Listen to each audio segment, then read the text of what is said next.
तो आफ्टर कारोबार थोड़ी रिस्की गाड़ी है। ये आफ्टर कारोबार से पहले ये कारोबार करते हुए भी रिस्की है, क्योंकि अगर आप कारोबार कर रहे हो कार में बैठ के भी, अगर आप like if you are drinking, तो ये पेट्रोल दिया जाएगा। मेरा पॉइंट ये था कि जब मैं फॉर एग्जांपल ओवरटेक कर रहा हूँ या कुछ भी है, तो आईवीटी अंडर पावर है। Hi guys, welcome back to the channel. तो मेरा नाम है हर्ष तंवर और आज मेरे सामने खड़ी है Kia Seltos HTX ADAS 7 speed DCT और ये है मेरे बड़े भाई अपूर्व की। तो अपूर्व भाई वेलकम टू द चैनल। तो अपूर्व भाई ने बहुत तगड़ा डिसीजन लिया है भाई, किया सेल्टॉस HTX ADAS लिया है। तो आज हम इसी के बारे में अपूर्व भाई से सब कुछ समझेंगे कि उन्होंने क्या क्या R&D करी, HTX ही क्यों लिया, क्योंकि ये गाड़ी भाई कहीं ना कहीं 20 लाख प्लस के बजट में आती है। वहां पर और भी बहुत सारी गाड़ियां आ जाती है। तो अपूर्व भाई आज आप हमें सब बता दोगे इसके बारे में? चलिए बिल्कुल बिल्कुल भाई। तो अपूर्व भाई आप अब हमें ये बताओ कि आपने सेल्टॉस ही क्यों ली?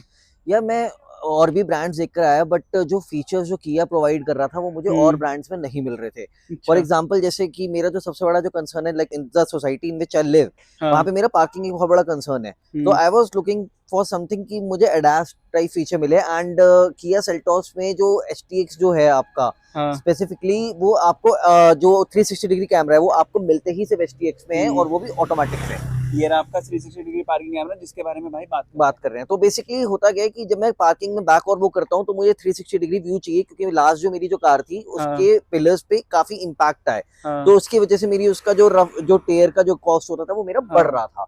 तो मैंने उसको रिड्यूस करने के लिए मैंने यहाँ पे इस वक्त पैसा बढ़ाया, कि जिससे कि मेरा जो डेंटिंग वेंटिंग और जो दिल्ली का जो ट्रैफिक है वो मेरा बचे भी, वहां से भी बचे और मेरा यहाँ से भी बचे। तो भाई की इसी बात पे मैं ऐड कर देता हूँ कि अगर आपको सेल्टॉस के अंदर एडास चाहिए और 360 डिग्री पार्किंग कैमरा चाहिए तो HTX वेरिएंट ही आपके लिए है। इसी में ये चीजें स्टार्ट होती हैं। क्योंकि बाकियों में मैंने पता करा तो मुझे HTK में इनमें नहीं मिला, तो मुझे ये भी ऑटोमेटिक में मिल रहा था। तो ऑटोमेटिक मुझे वैसे भी लेनी थी, since I put up in Noida, my office is in Gurgaon, तो मुझे ऑटोमेटिक पे ही जाना था। So I initially booked IVT, and because of non availability मैंने ग्रेविटी ग्रे गलत बुक कराया था। तो उससे पहले मैं देखा, मैंने मॉर्निंग हेज था, बट फिर मैं ग्रेविटी ग्रे पे गया, बट इसकी डिमांड इतनी ज्यादा थी ग्रेविटी ग्रे की कि वो मुझे मिला ही नहीं, और मुझे 4 महीने की मुझे वेटिंग करनी पड़ी है। नाउ IVT और DCT में भी जो सबसे बड़ा जो चैलेंज है, आपको माइलेज ड्रॉप मिलेगा। अच्छा, मतलब आप ये अश्योर थे कि मुझे DCT के अंदर एवरेज ज्यादा नहीं मिलेगा। और since you are coming from a diesel car, आपके पास ब्रेजा जो थी वो डीजल में थी, तो आपको 20 का एवरेज मिलता होगा उसमें। मुझे 17-20 का मिलता था, बट डीजल में जो सबसे बढ़िया जो चीज थी वो थी पावर। जो टर्बो मुझे मिल रहा था वो मुझे IVT में चला कर आया, मुझे वो फील नहीं आया, since I do like driving a lot, और मुझे हाईवे में भी पसंद है। तो जो टॉर्क और जो मुझे स्पीड DCT प्रोवाइड कर रहा था वो मुझे IVT में नहीं दे रहा था। बट अगेन जो कंसर्न आ जाता है फिर वो आ जाता है माइलेज में। As soon as you give the throttle, as soon as you give the pedal, आप वो नहीं देख पाते हो। मतलब आपको स्पीड ऑन कर लो, आप एवरेज की तरफ मत जाओ। बिल्कुल भाई, मैं आपको सही बताऊं, कल भी हम एक पेट्रोल फॉर्च्यूनर का रिव्यू कर रहे थे, तो उसमें भी भाई ने सेम बात बोली थी कि अगर आपको गाड़ी चलानी है तो एवरेज हटा दो डिस्प्ले से, एवरेज हटाकर ही आप गाड़ी चला पाओगे, नहीं तो आपका ध्यान सिर्फ और सिर्फ एवरेज पर ही रहेगा। मैं like since I am from the biking community as well, तो long back like 2011-12 we were kids, तो हम लोग ना रॉयल एनफील्ड की तरफ से इसमें गए थे राइड में। तो I used to own a Avenger, I still have that. तो जब हम लोग रॉयल एनफील्ड पे गए थे तो मुझे उस ओनर ने पूछा कि आपने ये रॉयल एनफील्ड क्यों नहीं ली? तो मैंने उनको बोला कि मुझे एवरेज नहीं देती। तो उन्होंने बोला अगर आपको एवरेज ही लेना तो बाइकिंग क्यों करते हो, फिट एंड रेट चलाओ।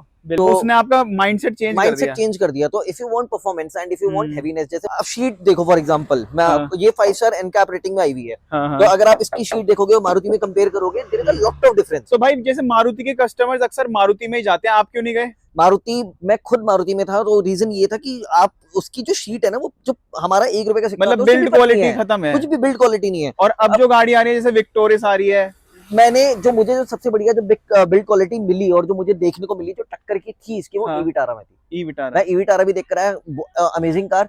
बट इसके कंपैरिजन में ई-विटारा बहुत छोटी है, but the sad thing about again is e Vitara की उसमें हार्डन्ड रूफ दे रखा है, उसमें इलेक्ट्रिक रूफ नहीं है आपका पैनोरामिक।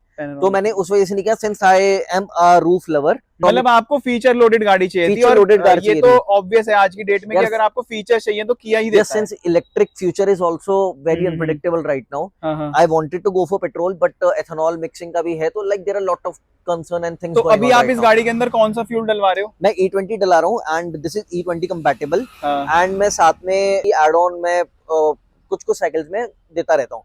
बट मुझे E20 लेना था। अब like there is no point of filling 170 rupees litre fuel, तो वो जो कि अवेलेबल भी नहीं जो है, अवेलेबल भी नहीं है, तो वो तो एक अलग कंसर्न है। लेट्स होप कि E20 E25 या E30 के वेरिएंट पे ना जाए, कि हम लोग 15 इयर्स की प्लान पे, like it's a beautiful car, right?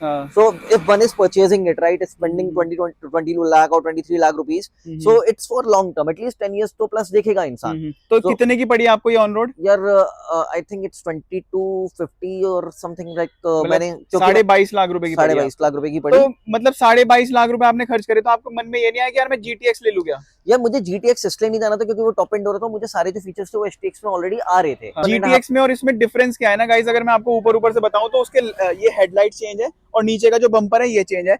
इसके अलावा कोई मोटा ऐसा चेंज नहीं है जिसकी वजह से आदमी और 1-1.5 लाख रुपए 2 लाख रुपए एक्स्ट्रा डाले। ऑलरेडी 80,000 रुपीज मैंने IVT से DCT में आने के लिए भी मैंने करे थे। Like I plan for IVT and I settled for DCT। And मेरा एक कंसर्न जो DCT का आ रहा था वो ये था, since I go for the highway drives as well, अपनी फैमिली के साथ में ट्रेवल करता हूँ, मैं खुद भी बहुत ट्रेवल करने का वो मुझे मन होता है कि मैं कितनी बार होता है शाम को कार लेके मैं नोएडा एक्सप्रेसवे पे निकल जाता हूँ। I love driving like hill. तो मेरा पॉइंट ये था कि जब मैं फॉर एग्जांपल ओवरटेक कर रहा हूँ या कुछ भी है, तो IVT अंडर पावर है। ओवरटेक करना है, अगर आपको हाईवे में चल रहे हो, अगर आपको ओवरटेक करना है तो आपको उसके लिए पावर तो चाहिए। जब वो IVT अंडर पावर होगी तो like how you can overtake. हाँ, तो मतलब आपको परफॉर्मेंस था आपके मन में, वो एक रिस्क भी है basically when you are trying to overtake. अगर आपको पावर नहीं मिल रही है, suddenly like something comes up, आप सिंगल रोड में हो या आप डबल लेन में भी जा रहे हो, like anything can happen in India, right? और वो आपको फिर एक मन में रहता है कि यार ये गाड़ी मतलब नहीं निकलेगी, आपके ड्राइविंग पे भी इम्पैक्ट पड़ता है। तो उस केस में मैनुअल मुझे लगता है ठीक है कि आप एक गियर डाउन करके उसको खींच सकते हो। सिएरा क्यों नहीं ली? सिएरा भी तो है एक ऑप्शन, वो भी अच्छी है, टर्बो में गया था, बट सिएरा मुझे थोड़ी लंबी ज्यादा लगी और लंबी मेरी पार्किंग का भी इशू था, तो मेरा फिर मैंने आगे ज्यादा देखा भी नहीं। क्या मतलब टाटा से कोई वो था क्या? नहीं, दूसरा जो मेरा माइंडसेट है कि वो ये Tata is good for diesels and diesel मुझे वेरिएंट पे जाना नहीं था। एंड जितना मैंने टाटा के जो रिव्यूज और मेरे जो फ्रेंड्स में भी देखा है, टाटा का जो स्टीयरिंग होता है लॉन्ग, तो जितना यूज होता रहता है, like it goes hard as well. मतलब रिलायबिलिटी इशू श्योर, बट मैंने कभी मतलब मैं since I am not a user I can not. भाई को थोड़ा रिलायबिलिटी इशू लग रहा है मुझे टाटा के साथ। नहीं ऐसा कुछ नहीं है। मतलब मुझे आई एम नॉट अ यूजर तो मुझे पता नहीं, बट यार जब आपको सारा 22-22.5 लाख में मिल रहा है, सारे के सारे जो फीचर्स मिल रहे हैं, वाई टू गो फॉर। इस बजट में तो स्कॉर्पियो एन भी आती है, XUV 7X वो लॉन्च हुई है। यार मैं अगर आपको उसमें जाऊं कि मुझे अगर XUV 700 में जाना होता, तो आपको जो टाटा सीरा जो फीचर्स दे रहा है ना, वो आपको बाकी में करते करते मुझे सब लोगों ने बोलते कि आप उसमें क्यों नहीं गए। जो मुझे जो फीचर्स ये 22 लोडेड गाड़ी दे रहा है वो और नहीं दे रहा कोई। और ये कलर स्पेसिफिकली जो मॉर्निंग हेज कलर है, आप देखोगे ना तो यहाँ पर आपको काफी लाइट देखने के लिए मिलेगा, बट जहाँ छाव है वहां पर इसका अलग रिफ्लेक्शन है। तो भाई ये कलर चॉइस करने का क्या रीजन था? यार ये कलर चॉइस करने का रीजन ये था कि ये ना शाम के टाइम में एंड मॉर्निंग टाइम में, लाइक स्पेशली जब सन नहीं है तो इट लुक्स वेरी ब्यूटीफुल। लेकिन अगर आप इसको दिन में देखोगे तो इट लुक्स क्वाइट डल। जैसे अगर आप इसमें देखोगे अभी धूप में थोड़ा डल है, थोड़ा सा डल लग रहा है, बट अगर आप इसी पोर्शन में आप देखोगे इट इज लुकिंग लाइक जैसे पार्किंग में खड़ी है तो अलग कलर है, अलग कलर है। इसका नाम ही है ना मॉर्निंग हेज, तो सनलाइट में चेंज हो जाता है। अब जैसे देखो, जैसे धूप गई दोबारा जो कलर है वो अलग हो गया। भाई बाकी आप बताओ, जैसे इसके अंदर किया कनेक्ट 2.0 आता है, तो क्या क्या फीचर्स है? किया कनेक्ट 2.0 बड़ा यूजफुल फीचर है। चल लेट्स स्टार्ट विद स्टार्ट। तो मैं अपनी स्टार्ट और जो इंजन जो शटडाउन है वो मैं अपना घर से बैठ के मैं कर सकता हूँ। ठीक है। सेकंड जो चीज आती है वो मेरी ये आती है कि मुझे अगर अपनी जो गाड़ी है उसमें मुझे अपना वेंटिलेटेड सीट्स ऑन करनी है या मुझे AC ऑन करना है, मैं उसके टेम्परेचर अपने अकॉर्डिंगली उसको घर से ही सेट कर सकता हूँ, ऊपर बैठे बैठे कर सकता हूँ अपनी। अगर मैं चाबी कैरी नहीं कर रहा, but I can not drive in that case until unless I have the key. But ये आपको क्या करेगा कि आपकी जो गाड़ी है लॉक और अनलॉक कर सकता है, बट ये चलेगी नहीं गाड़ी until unless you have a की। ठीक है। बाकी भाई एक चीज और बताओ, जैसे सेल्टोस के एक राइवल में क्रेटा भी आती है, तो क्रेटा का रीजन सबसे बड़ा ये था कि अभी जो दिल्ली NCR में जो स्पेसिफिकली चल रहा है, Creta has lost it reputation because of the छपरी part. I was looking for a vehicle जो मेरी फैमिली और इन सब चीजों के ओरिएंटेड टुवर्ड्स रोटेट करे। बिल्कुल ठीक है। तो क्रेटा उस चीज में ना कहीं वो अपनी रेपुटेशन बड़ी खो चुकी है। तो भाई की इस बात से ना आप लोग देख सकते हो कि एक गाड़ी की रेपुटेशन कितनी मैटर करती है, कि अगर फिर एक बंदा जब खरीदने जाता है तो वो फिर ऐसी गाड़ी को नहीं लेता जिसपे काफी मीम्स बन रहे हो, सब लोग उसका मजाक उड़ा रहे हो। भाई एक चीज और मैं अपनी वीडियोस में बोलता हूँ स्टार्टिंग से, जब से मैंने सेल्टोस ली है, कि ये प्रैक्टिकल बहुत है गाड़ी। तो जैसे प्रैक्टिकलिटी वहां आती है जहाँ पे आपको एम्पल ऑफ स्पेस मिलता है, गाड़ी आपका पर्पस सॉल्व करती है। अगर आपका फॉर एग्जांपल अगर मैं देखूं तो मैं नोएडा की कुशाक ड्राइव करने गया, अमेजिंग कार। बट कुशाक का जो ड्रॉबैक था, आप इसकी बात कर रहे हो तो मैं जब पीछे बैठा तो मुझे ना सेम 21.5 भाई लाख, बैठ के दिखाओ इसमें एक बार, 21.5 लाख 21.5 लाख उसका प्राइस था। हाँ। बट पीछे ना उसमें जगह बहुत कम थी, छोटी सीट्स है कॉम्पैक्ट सी उसकी। है। ये जो अगर आप यहाँ पर सेल्टॉस में बैठे हो ना, देखोगे तो लाइक हाँ, मैं ये तो जैसे like my height is not, I am not that toll, 5'4" हूं मैं, बट अगर कोई आराम से भी बैठेगा तो आप यहाँ पे प्लेंटी ऑफ स्पेस है, हाँ। इट्स ब्यूटीफुल, ठीक और है। ये जो थाई सपोर्ट मिलता है ना ये बैक बहुत सीट ज्यादा में, है, बहुत बढ़िया और है। यहाँ पर भी आपको 2 वे पीछे रिक्लाइन मिलता है इसमें, तो अब ये 2 वे ही रिक्लाइन एंड है। ये जो मैगजीन होल्डर है, ये जनरली मैगजीन होल्डर है, आप इसमें बस कुछ सामान नहीं रख सकते हो। जैसे हम लोग ये बॉटल्स घुसाने की बहुत आदत होती है हम लोगों तो को ये इसमें। इसके लिए नहीं है। हाँ, आपको बॉटल के लिए यहाँ पे जो जगह दी हुई है आपको स्ट्रिक्टली वहीं जाना पड़ेगा। हाँ, बट ये बहुत हार्ड टू मेंटेन, प्रैक्टिकलिटी में तो आओगे लेकिन बहुत हार्ड टू मेंटेन है। लाइक फॉर एग्जांपल अगर कोई यंगस्टर्स हैं लाइक डू लॉट ऑफ कारोबार एंड पार्टी इन देयर हाँ, कार, हाँ, तो हाँ। ये आपको 8-10 दिन के अंदर अपनी गाड़ी को लेके साफ अभी आप सफाई, मुझे बताओ कितने दिन हुए हैं ये लिए हुए? लाइक इट्स आई थिंक ये 10th डे में है। हाँ, तो अभी आप अपनी आर्मरेस्ट डाउन करो। अभी मैं गाड़ी का रिव्यू कर रहा था तो मैंने देखा यहाँ पर हाँ, भाई जो ये बता रहे थे देखो। ना वो सेम चीज आप देख भी सकते हो। थोड़ा सा कुछ गिरा है तो लाइट इंटीरियर होने की वजह से ये मार्क्स आ जाते हैं। बाकी भाई एक चीज और बताओ, आपको जैसे काफी लोगों का एक सब्जेक्टिव था कि पुराने वाली सेल्टॉस ज्यादा ब्यूटीफुल है, आपका क्या मानना है? आपने पुरानी भी देखी यार है? मैंने पुरानी भी देखी है, मुझे नई अच्छी इसलिए लगी थी क्योंकि सबसे बढ़िया जो इसका जो अट्रैक्टिव पार्ट है ना वो ये है आगे का। हाँ, ये जो ब्रॉड लगती है यहाँ से। पीछे से मुझे थोड़ा सा ऑड लगता है वो जेन्युइनली किया हाँ, ने हाँ, जो दिया है, बट आगे से अगर आप देखोगे इसकी जो लाइट और ये जो आता है बहुत ही सेक्सी लुक है इसका। हाँ, तो ये भाई कह रहे थे जो ये लाइट्स इसकी जलती है ना, मैं भी इन्हीं चीजों पे फिदा हो गया था भाई इसके, क्योंकि जब मैंने पहली बार शोरूम में देखी थी ना, मैंने कहा यार ये तो बहुत फ्यूचरिस्टिक गाड़ी है। और इसका हेडलाइट थ्रो कैसा लगा आपको? बहुत ही अच्छा, बहुत ही अमेजिंग है। और ये like I am a low beam lover की, हम्म, उसमें पूरा सेटिस्फाई कर रहा है ये। बहुत तो ही बढ़िया है, मतलब इतना आप कहाँ मतलब like, आगे से देखो लगता है कोई डेमन आ रहा है। तो अभी कुछ बाहर से करवाने का मन है भाई आपका? जैसे क्लैडिंग वगैरह मैट आती है तो ऐसा कुछ मन है? मुझे अब मॉर्निंग हेज एक थोड़ा सा ना बड़ा चैलेंजिंग कलर है, लाइक हाँ। Not everything can goes up with जैसे दैट यहाँ कलर। पर ये ग्लॉस है तो यहाँ पर आपने ऐसा कुछ सोचा आई ग्लॉस करवाने ट्राइड का? Like something with Chrome, but वो हम्म, जैसे यहाँ पे जो इसके आई डोंट नहीं नो, नहीं, क्रोम आउटडेटेड हो गया है। क्रोम आउटडेटेड भी हुआ, फिर क्रोम में रस्ट भी पकड़ता है। हाँ। बट मैंने मैच करने का हल्का सा मैंने ट्राई करा, बट वो डल हो रहा था, क्रोम इसके साथ नहीं जा रहा था, तो आई स्किप दैट। और एक बात और बताओ, जैसे अभी आपने बताया कि ये गाड़ी आपको समहाउ कॉस्ट करी 22.5 लाख, और उसमें फिर आपने एसेसरीज में क्या, ये सब एसेसरीज का पार्ट है? नहीं, मैंने बेसिकली क्या करा था, मैं बाहर से जाके मैंने एक्सेसरीज लगाई, तो ये जो हाँ, आप देख रहे हो मेरे डोर वाइजर्स, मेरे साइड स्टेपर्स हाँ। एंड जो मेरे एंड आई थिंक इनमें आपने you have also saved a lot of lot of money, तो हाँ। ये जो साइड स्टेपर है ये वहां पे किया सेल्टॉस में 22,000 समथिंग का है, एंड हाँ। I purchased for around 2500 I think high hmm, करके। एंड ये मुझे पूरा पता नहीं, फिर अब यहाँ पे अगर आप डैश इन कैम देखोगे हाँ, तो ये हाँ, सब वहां पे obviously in showroom when you will gate quite expensive, हाँ, तो ये हाँ, सब हाँ। चीजें मेरी जो रिक्वायरमेंट थी वहां से मेरी फुलफिल हो गई। तो भाई जैसे इसके अंदर पैनोरामिक सनरूफ आता है तो एंजॉय कर रहे हो पैनोरामिक हाँ, सनरूफ?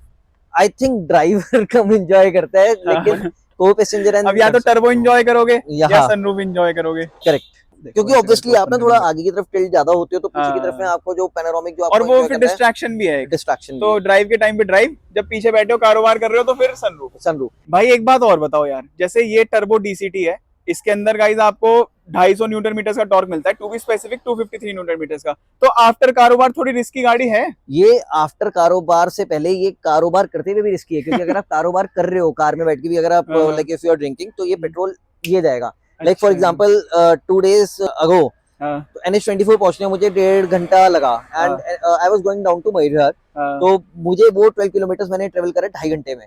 अच्छा। I it was a full tank, हाँ, फुल टैंक, मतलब सिर्फ मुश्किल से 1.5 किलोमीटर चली थी। हाँ, हाँ। अगले दिन मैंने जाके अपना टैंक मैंने दोबारा रिफ्यूल कराया, I lost 15 litres of petrol just to reach Mayur just to reach Mayurhar, 2.5 hours, and जिसमें मेरे जो थे 2.5 घंटे थे, एंड आई तो भाई लॉस्ट देखो 15। तेल तो पीती पीती है ना? तो अभी ये आपने जैसे अब कहा आप ना कि ये या तो एक्सपीरियंस ले लो, या फिर अगर तुम्हें तेल बचाना है तो फिर आप ईवी पे क्यों नहीं गए? ईवी भी तो फ्यूचर है। यार ईवी का जो सबसे बड़ा जो चैलेंज है वो ये है, जैसे मैंने अभी आपको बोला कि आई डू लव ड्राइविंग, हम्म, तो अब उसमें क्या होता है, मुझे बाहर जाना है, लॉन्ग ड्राइव जाना है, हाँ। यार चार्जिंग का इशू है, और जेन्युइनली ये जब तक गवर्नमेंट और इन सब चीजों में जब तक उसका इंफ्रा नहीं ठीक होगा, you can not go for EV. और मैं इस चीज में नहीं रह रहा कि यार मैं ऑफिस से निकला रहा, मेरी बैटरी खत्म होने वाली है, मुझे चार्जिंग स्टेशन ढूंढना है, you can not be like rely that, on that. Rely on that. And specially अगर मैं फॉर एग्जांपल चलो आप तो ईवीज जो है 500 किलोमीटर की रेंज में भी आ रही हैं, 400 किलोमीटर की भी आ रही हैं, आप let's say you want to go to Mussoorie, Manali sorry Mussoorie तक तो आप आराम से पहुंच जाओगे, मनाली अगर आप हम्म। जाना चाहते हो आप बीच में रुक रुक के थोड़ा ना जाओगे यार, एक वो टेंशन क्रिएट हो टेंशन जाएगी, तुम क्रिएट हो छुट्टी जाएगा, मनाने आए हो गाड़ी चार्ज करने गाड़ी आए हो। चार्ज करने पता है ये बहुत सारे लोगों के साथ है जो जिनकी प्राइमरी गाड़ी है ना एक गाड़ी, वो लोग नहीं भाई ये चैलेंज ले पा रहे और हैं आई EV गो फॉर वाला। दी इलेक्ट्रिक, जो सेकेंडरी में एक लूंगा, मेरे पास दूसरी गाड़ी भी है वन, हाँ, हाँ। जो वो पेट्रोल है, but again like you know I go for the electric, not right now, थोड़े और टाइम बाद और जब टाइम बाद थोड़ी चीप हो जाएंगी और रेंज बढ़ जाएगी। रेंज बढ़ जाएगी। काफी लोग इसी चीज का वेट कर रहे हैं, बट मुझे नहीं लगता इलेक्ट्रिक गाड़ियां सस्ती होने वाली है, महंगी ही होंगी इन फ्यूचर। बाकी यार भाई दूसरा लेकिन इफ यू लव ड्राइविंग तो ऑब्वियसली जितने राइडर्स हो, जो ड्राइविंग कम्युनिटी वाले जो लोग होंगे, they know what is the difference between petrol and electric. भाई इलेक्ट्रिक भागती तो बहुत है, मैंने ड्राइव करी है, बट वो ना वो फन नहीं आता, वो पंच फील नहीं होता जो टर्बो स्टार्ट होते ही आता है ना अपूर भाई। या मुझे डीसीटी में लग रहा है like you know I am a manual person, तो मुझे तो ऑटोमेटिक में ही ऐसा लग रहा है कि मैं क्या कर रहा हूँ। बाकी भाई इंटीरियर देखो ऐसा है भाई, अंदर आ जाओ। तो अब भाई को अंदर बुलाते हैं यार, ये है कुछ इसका इंटीरियर, थोड़ी सी सीट पीछे कर लेते हैं। इंटीरियर बहुत अच्छा है, प्रीमियम आपको लुक देता है, like you are sitting in a luxury car, and इसका जो डिस्प्ले है that is one of the beautiful thing. इसका एसी कंट्रोल आपको एचटीके में जो है वो यहाँ पे बीच में नहीं मिलेगा, जो ऑप्शनल तक में नहीं मिलता, यहाँ पे आपको मिलेगा। एंड जो सबसे बढ़िया जो फीचर है इसका वो यहाँ पे ये है कि आपको ना डुअल वो मिलते हैं एसी का। तो अगर सपोज अगर लेफ्ट में कोई बैठा है, किसी को ठंड लग रही है, तो लाइक वो यहाँ से टेम्परेचर करेगा, एंड अगर आप देखोगे जैसे यहाँ पे मैं सिंक क्लिक करूंगा तो ये सिंक में आ जाएगा मेरे राइट पे। ये इसका बहुत अमेजिंग फीचर है। एंड दूसरा जो है, ये आपने जैसे बोला कि इसकी मैं इंटीरियर्स की बात कर रहा हूँ, interiors again I will say ये बहुत हार्ड मेंटेनेंस इंटीरियर है, आपको हर 7-8 डेज में आपको ये साफ करना पड़ेगा। ये सारा सॉफ्ट टच आपको मिलेगा यहाँ पर, ये भी HTX से स्टार्ट होता है सारा सॉफ्ट टच। बाकी भाई स्टीयरिंग फील कैसी है? स्टीयरिंग व्हील बहुत अच्छी है, सुपर लाइट। इसमें जो आपको स्टीयरिंग व्हील में अगर आप देखोगे तो ये टेलीस्कोप और ये टेलीस्कोपिक दोनों है। ये इसका अच्छा मुझे फीचर लगा।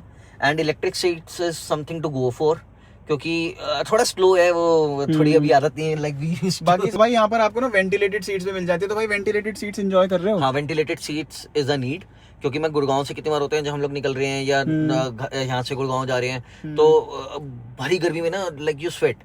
तो अब जैसे फॉर एग्जांपल अगर आप ऑन कर रहे हो तो you actually like you no you don't sweat much.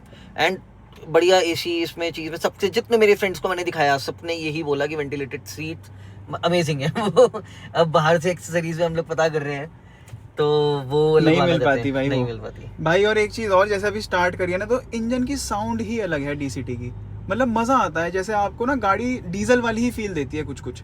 And आप अगर केबिन में भी बैठोगे फॉर एग्जांपल, तो आपको ना बाहर की नॉइज और ये जो है ना बहुत कट कर देती है। बिल्कुल बिल्कुल। या आपको सिर्फ नॉइज कैंसिलेशन NVH बहुत अच्छे है। बाकी भाई अभी हम जैसे गाड़ी लेकर चले ही हैं तो इट फील्स गुड, जैसे पूरा डैशबोर्ड, मैं भी जैसे रोज सेल्टॉस ड्राइव करता हूँ तो ये काफी डिफरेंट है, क्योंकि आपको जो एडास वाली जो वेरिएंट्स है ना उसके अंदर आपको ये पर्टिकुलर डिस्प्ले देखने के लिए मिलती है, जिसमें आपको एडास रिलेटेड सारे फीचर्स मिलते हैं। तो भाई एडास का क्या रिस्पॉन्स है? ये एडास का रिस्पॉन्स बहुत बढ़िया है, और आपको बैक करते हुए भी बहुत ज्यादा यूजफुल है। हम ना यूजुअली क्या करते हैं, बम्प कर देते हैं पीछे, हमें नहीं पता चलता, तो ये वहीं के वहीं अगर कोई भी आ रहा है तो रोक देता है, क्योंकि आप बैक करते वक्त ना एकदम लॉक कर देता है। इट्स स्केरी एज वेल, क्योंकि वो ना ऐसा लगता है कि आपका एक्सीडेंट हो गया है, बट आपका ये रोक देता है। भाई परफॉर्मेंस वाइज अगर पूछूं, जैसे आप पुल करते हो, जैसे अभी हम इसको पुल करें तो देखो कितना रेस्पॉन्सिव है, और जो टर्बो का रोर आता है ना भाई बहुत अच्छा, मतलब एकदम से देखोगे साउंड चेंज हो गया। हाँ एकदम टर्बो की आवाज आती है ना वो एकदम से, और आपको विजिबिलिटी बहुत अच्छी मिलती है गाड़ी के अंदर। मतलब सच में यार, अगर आपको परफॉर्मेंस ओरिएंटेड व्हीकल चाहिए ना, मैं पहले दिन से कह रहा हूँ, अगर परफॉर्मेंस में इतना भी कुछ है ना एक्सपेक्टेशंस, बट टर्बो डीसीटी आपका सारा पर्पस सॉल्व कर देगा सारा। अब अगर मैंने राइट का इंडिकेटर दिया है तो इसमें राइट व्यू मॉनिटरिंग भी आती है, तो यहाँ पर आपका कैमरा ऑन हो गया है। और this meter look so classy भाई, मतलब ये फील नहीं दे रहा है कि 20 लाख की गाड़ी में बैठे हैं, मतलब मर्सिडीज टाइप फील है वही मैं। और आप क्लैरिटी देखो ना इसकी, एंड तो इसके बाद जो आप साइड मिरर्स में भी अगर आप देखोगे तो you will get a warning messages as well. तो आपको कैमरा तो मिल ही रहा है, ब्लाइंड व्यू मॉनिटरिंग का मिल रहा है। बाकी भाई डिस्प्ले कैसी लगी है? पूरी डिस्प्ले बहुत अमेजिंग है, लाइक आप मतलब डिस्प्ले सीमलेसली वर्क करता है। एंड सबसे बड़ी जो इसकी अमेजिंग चीज है, इसकी जो बोस के जो स्पीकर्स आ रहे हैं, if you want to enjoy car over, ये पूरा लाइट अप कर देता है मूड, एंड इसकी एम्बिएंट लाइटिंग भी उसके अकॉर्डिंगली है। इस इसमें एम्बिएंट लाइटिंग के साथ भी एक फीचर, जैसे मैं एम्बिएंट लाइटिंग की बात करें तो जैसे स्पोर्ट्स मोड लगाओगे रेड हो जाएगा। जैसे अभी हम लोगों ने स्पोर्ट्स मोड करा है तो ये एम्बिएंट लाइट अगर उसमें आ रही होगी तो इट हैज चेंज। हाँ, रेड हो गई है, रेड हो गई, यहाँ पर भी रेड हो गई है। अच्छा, स्पोर्ट्स मोड लगाने के बाद मैं एक चीज बताता हूँ कि इसने ना आरपीएम अब देखो आपके 1500 से ऊपर ही रखे हैं, क्योंकि ये जो गाड़ी है ना ये 1500 आरपीएम के बाद ही अपने टर्बो को किक करती है, तो ये आपको टर्बो रेंज में ले आती है कि अब आप टर्बो एंजॉय करो। तो भाई मतलब स्पोर्ट्स मोड में इसकी आवाज इतनी कूल हो गई है ना। अपूर भाई एंजॉय तो कर रहे हो आप, मुझे लग रहा है आपकी आवाज से पता चल रहा है। अब देखो जैसे मैंने पुश करा, अभी मैंने पूरा एक्सेलरेटर पुश नहीं करा है, बट ये आपको कोई स्कॉर्पियो नहीं दे पाएगी भाई। ये जो ये पुश दे रही है ना, नहीं दे पाएगी। मैं नहीं चलाऊंगा भाई इसको स्पोर्ट्स मोड में, इसको इको ही लगाओ। आवाज बदल गई गाड़ी, ये एकदम से थ्रो कर देता है पीछे, थ्रो कर देता है। और ये जो फील है ना ये ईवी नहीं दे पाती। ईवी गाड़ी भी मैंने चलाई है, बट ईवी में ये विटारा में मुझे ये थ्रिल मिला है, लेकिन ई विटारा में भाई वो बहुत साइलेंट फील होता है। हाँ। ऐसा लगता है कि कोई राइड देख रहे हैं, वर्ल्ड्स ऑफ वंडर में बैठे हैं और कोई राइड चल रही है। नहीं मजा आता यार, मतलब अभी हम उस चीजों के लिए ना यूज टू नहीं हुए हैं। अभी हमें पेट्रोल की आवाज चाहिए, तो उस तरीके से। बाकी भाई पूरे सेटिस्फाइड हो? मैं सेटिस्फाइड पूरा हूँ, मेरा पर्पस सॉल्व कर रहा है। And like you know I am driving for around 3-4 days like you know in a week. तो मैं यूजुअली ज्यादा इतना बाहर जाता नहीं, मेरा वन डे ऑफिस है, तो I am able to manage DCT in that way. तो ऐसा नहीं है कि अगर आप 7 डेज जा रहे हो ऑफिस, तो अगर भाई आप अफोर्ड कर सकते हो तो आप तब लेना, क्योंकि एक चक्कर गुड़गांव का नोएडा से कितने में लगता होगा? मेरा 8 का एवरेज में आ रहा हूँ मैं तो 2000 रुपए। हाँ मतलब 2000 तो नहीं, मतलब लाइक 67 आई थिंक। जब मैंने आपको बताया कि जब मैं एक ट्रैफिक मेरा वो 15 लीटर फ्यूल ले गया है, तो बट मैं as per the metre I think, तो वो मैं 7 या 8 में ड्राइव कर रहा हूँ गुड़गांव से जो वापस मैं एक दिन। अच्छा, एक चीज और अपूर भाई, बहुत लोग क्लेम करते हैं कि डीसीटी जो है ना थोड़ा हीट होता है ट्रैफिक में। नोटिस करा है बाहर जब मैं निकलता हूँ तो जो आपका जो बोनेट वाला जो एरिया है ना, it throws heat as well. And मैंने इनफैक्ट थोड़ी देर में, अगर आप अपने अभी शूज पहने हुए हैं, बट लेफ्ट साइड में ना आपको हीटअप फील होगा अंदर। अच्छा, पेडल्स में हल्का सा लेफ्ट साइड में आपको हीटअप मिलेगा, मतलब विद इन ट्रैफिक भी। अगर आप लॉन्ग राइड के बाद भी आ रहे हो तो आपको मिलेगा ये। मतलब कैबिन में भी गर्मी आती है? कैबिन में गर्मी नहीं आती, बट यहाँ पे थोड़ा सा लेफ्ट साइड में हीटअप होता है। हाँ, इंजन से हीट आती है। तो भाई ऐसा कुछ रिव्यू दिया है अपूर भाई ने पूरा का पूरा। बाकी गाड़ी तो मैं चला ही रहा हूँ, और अभी जैसे इसकी ना 505 की रेंज थी, तो अभी जैसे हमने थोड़ा स्पोर्ट्स मोड में चलाया तो इसकी 5 की रेंज भी गिर गई। तो देखो यार, एवरेज में थोड़ा तुम्हें कॉम्प्रोमाइज करना पड़ेगा। मेरा जो मानना है ना, ये सिटी में अगर आप इसको पूरा का पूरा टैंक चला रहे हो, आपको 8 साढ़े 8 की एवरेज ये देगी कंप्लीटली। क्यों अपूर भाई? 10 भी नहीं पकड़ेगी मुझे लगता है, अभी जो E20 फ्यूल आ रहा है उसमें। यार मैं एक बार जो है ये रिव्यू ना, मैं आपको पेट्रोल का मैं जब बेटर बता पाऊंगा। मैं एक बार E100 का मैंने सोचा मैं पूरा फुल कराऊंगा, तो E100 और अभी फर्स्ट सर्विस के बाद करूंगा इनफैक्ट मैं ये, क्योंकि अभी फायदा नहीं है। तो एक बार अभी तो बढ़ेगी एवरेज, बढ़ेगी अभी एक बार इंजन में ये सब चीजें देख लूं कि लेकिन let me build that engine. But मैं XP100 एक बार मैं डलवा के देखूंगा कि मुझे उस पे क्या डिफरेंस मिल रहा है एंड E20 में क्या डिफरेंस मिल रहा है। देन भाई मेरा एक क्वेश्चन और है मेरे दिमाग में, आप इसके सस्पेंशन के बारे में और बताओ। यार सस्पेंशन कल क्या हुआ था, लेकिन I was driving in sports mode, एकदम से ना स्पीड ब्रेकर आया, तो मैंने उससे पहले मैंने हल्का सा मैंने ब्रेक दबा के करा, एंड जो सस्पेंशन था वो इतने स्मूथली निकला उसमें, आई थॉट कि ये ब्रेजा होती है अभी तक बम्पर बाहर था। अच्छा, मतलब आपको सस्पेंशन सॉफ्ट लगे बहुत? भाई मेरा तो ये मानना है, देखो टेक्नोलॉजी कितनी भी एनहांस हो जाए, बट आप ही गाड़ी चला रहे हो इन दी एंड आप ही चला रहे हो। तो दूसरा फिर ये भी है कि आप जैसे क्रूज कंट्रोल कर रहे हो, तो क्रूज कंट्रोल में वो क्या करेगा, 30 मीटर्स का वो एक डिस्टेंस कार के साथ बना के चलेगा, बट वो 30 मीटर्स के बीच में अगर स्पीड ब्रेकर आ रहा है, लाइक सपोज आप दूसरी कोई गाड़ी जा रही है, उसकी वजह से स्पीड ब्रेकर, चलो जब ब्रेक कर रही है तो ऑब्वियसली पता चल रहा है, बट आपको नहीं पता चल पाया कुछ भी, तो ऑटोमेटिकली रुकेगा नहीं। भाई मैं अपना ओवरऑल रिव्यू दूं, जैसे अपूर भाई की मैंने इतनी सारी बातें सुनी, तो भाई अंदर बैठ के फील बहुत अच्छी आ रही है। मतलब अब अगर मैं सोचूं ना कि ये 22-22.5 लाख रुपए की गाड़ी है, तो अंदर बैठ के देयर इज अ फील जिसकी वजह से ये पैसे गए हैं। क्यों अपूर भाई? एग्जैक्टली है ना। और अगर आप सेगमेंट में गाड़ियां देखोगे ना, सियारा में ऐसी फील है, टू बी ऑनेस्ट, मतलब मैं बहुत ऑनेस्टली बोल रहा हूँ, कहीं ना कहीं आपको कुछ ना कुछ पैनल गैप से ऐसी चीजें देखने के लिए मिलती हैं, इसमें नहीं मिलती। और इसका आफ्टर सेल सर्विस भी बहुत अमेजिंग है। मैं सर्विस करवा चुका हूँ, अभी मैं 10,000 वाली भी करवाऊंगा, तो उसके बाद मैं और अच्छा रिव्यू दूंगा, बट अभी तक जितना मेरा रिव्यू है काफी अच्छा है। पूर्व भाई आपको भी कोई प्रॉब्लम नहीं आएगी, बस सही एजेंसी में जाना। ठीक है, तो बाकी भाई ये था पूर्व भाई का पूरा review Kia Seltos HTX ADAS का। बाकी इसके अलावा कोई आपका क्वेश्चन हो तो कमेंट सेक्शन में डाल देना, पूर्व भाई आपका आंसर कर देंगे। ठीक है पूर्व भाई, हमारी ऑडियंस का कुछ क्वेश्चन होगा आप आंसर कर देना। ये वीडियो बनाई तो वीडियो को लाइक करना। Thank you so much.